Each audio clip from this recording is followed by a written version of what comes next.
السلام علیکم۔ Urdu centre hub میں خوش آمدید۔ وہ ایک چھوٹی سی بستی تھی جہاں کے مکینوں کا ذریعہ معاش کھیتی باڑی تھا۔ گھروں کی عورتیں بھی اپنے گھروں کا چولہا جلانے کے لیے مردوں کے شانہ بشانہ کھڑے ہو کر کام کرتی تھی اور دال روٹی سے گزر بسر ہو جاتی تھی۔ شادوں کے ساتھ جہاں بیٹے کی پیدائش ہوئی، وہ 10 سال سے اولاد کی آس لگائے ہوا تھا۔ اس کی مراد بھر آئی تو اس نے اپنے کچے مکان میں رکھی صندوق سے اپنی ساری جمع پونجی نکال کر بستی والوں پہ لٹا دی۔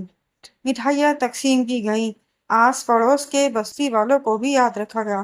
گاؤں والوں نے تو اس کا نام جمعہ خان رکھ چھوڑا تھا کیونکہ وہ جمعے کے دن پیدا ہوا تھا۔ شادوں نے اپنے بیٹے کا نام جمال رکھا تھا۔ جب وہ بڑا ہوا تو ضد پر اڑ گیا کہ اسے اسکول میں داخل ہونا ہے۔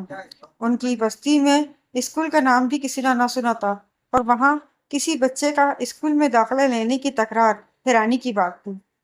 بستی کے ہر فرد نے ایڑی چوٹی کا زور لگایا کہ جمال عرف جمعہ خان کو اس کے عزائم سے ہٹایا جائے، لیکن سب ناکام رہے۔ آخر وہ دن بھی آیا کہ جب اس کا داخلہ دوسری بستی کے اسکول میں کروا دیا گیا۔ وہ بستی سے تانگے میں بیٹھا، تانگے والا اسے پکی سڑک پہ اتارتا، وہ بس میں سوار ہو کر دوسری بستی پہنچتا اور وہاں ماسٹر کریم داد اسے سارے مضامین پڑھاتے۔ مڈل تک اسی اسکول میں پڑھنے کے بعد اس نے ہائی اسکول میں داخلہ لینے کا ارادہ ظاہر کیا تو سب بستی والے غصے سے لال پیلے ہو گئے۔ سب نے کہا کسان بن، کچھ اور بننے کے خواب نہ دیکھ، لیکن جمال پہ تو ایک دھن سوار ہو گئی تھی۔ شہر میں اس نے ہائی اسکول میں داخلہ بھی لے لیا۔ میٹرک میں صوبے بھر میں اس کی تیسری پوزیشن بنی تو وہ اور زیادہ پڑھائی کے معاملے میں سنجیدہ ہو گیا۔ اس کی انتھک محنت اور دل لگا کر پڑھنے کا جنون اسے کالج اور کالج سے پھر یونیورسٹی تک لے گیا۔ اتنا پڑھ لکھ جانے کے بعد اسے چھوٹی موٹی ملازمت گوارا نہ تھی اور اونچی پوسٹ اور عہدے کے لیے تگڑی سفارش کا ہونا بھی ضروری تھا۔ اس نے بہت کوشش کی لیکن بے سود۔ وہ بستی میں واپس آیا تو سب نے کہا کھیتی باڑی شروع کر دے، لیکن وہ آمادہ نہ ہوا اور بستی میں ہی اپنی مدد آپ کے تحت پرچون کی دکان کھول کر اسے بڑھاتا رہا۔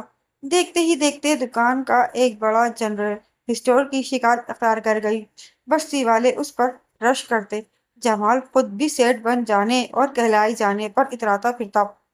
انہوں نے اپنا کچا گھروندہ گرا دیا، دو کمرے پکے بنا لیے، جس کے آگے برآمدہ اور 3-4 درخت بھی تھے جن کی چھاؤں میں بیٹھ کر جمال کی ماں خوشی سے پھولے نہ سماتی۔ ادھر شادو روز کلب لگے کپڑے پہنتا، لنگی کی جگہ شلوار نے لے لی اور پگڑی بھی باندھتا تھا۔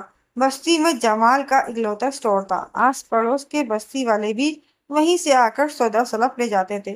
زندگی اچھی گزر رہی تھی کہ اسے ایسا لگا جیسے گاؤں کا ماحول بدل گیا ہو، روز مرہ کے معاملات میں فرق آ گیا ہے۔ اب وہ نوجوان جو اپنے بڑوں کے ساتھ مل کر کھیتی باڑی کرتے تھے، اپنا سارا قیمتی وقت موبائل فون پہ ضائع کرنے لگے۔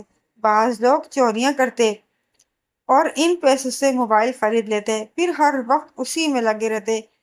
اس کی دکان پر آنے والے اکثر لوگ شکایتی لہجے میں کہتے کہ ہمارا لڑکا کام نہیں کرتا، اسے سمجھاؤ۔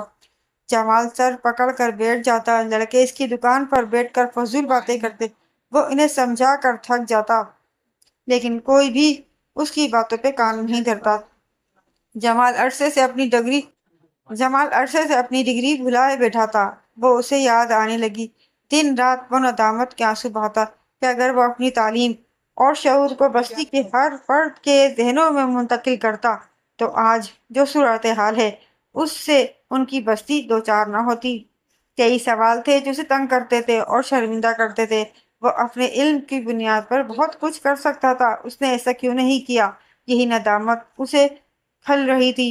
آخر اس نے ایک فیصلہ کیا اور اس بارے میں والدہ کو آگاہ کر دیا کہ اب دکان ان کے حوالے کر کے بستی